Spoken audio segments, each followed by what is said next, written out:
Yes, guys, so for this section, this is about the training. So through the series, we'll be looking at various different things. We'll be looking at progressive overload.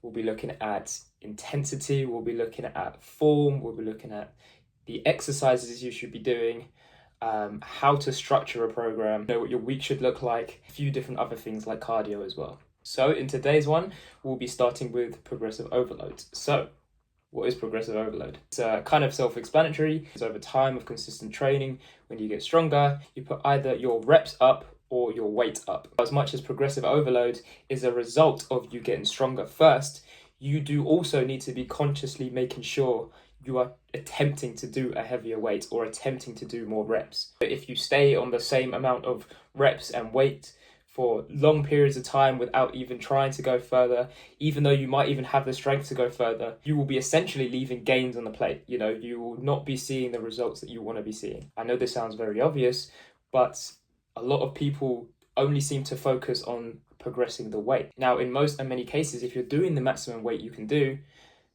the only other thing you can do is try and increase the reps. Again, this doesn't always happen, but it's something to push for. How we track all of this is by giving ourselves a rep range. I tend to give my clients around 6 to 10, maybe even 6 to 12 rep range. So where if they're at the lower end and they're at the 6 reps, their goal is to increase their reps up to 10 or 12. And once they hit there, that's when it's time to then increase the weight and again, go through the same cycle. Now on the flip side, if you are below the 6 reps, it's probably a good idea for you to drop the weight. That way you can try get more reps in and cause the muscle a little bit more stress, a little bit more mechanical tension, so that therefore you'll be able to make a little bit more gains. And not only that as well, it's just easier to track how you're doing if you have a set structure to it. So yes, 6 to 10 rep range, 6 to 12 rep range maybe at the most, and be looking to always progressively overload, whether it be the reps or whether it be the weight. And what's good about this as well is you're never really at a point where you're like,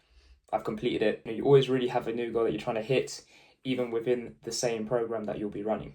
So that way it brings the enjoyment back in of having something to chase. That being said, that is everything for the sprint. The next episode of the training series will be exercise selection and form, so stay tuned for that. And again, if you guys need any other support, feel free to reach out. Got my socials and a form underneath if you guys decide to do so.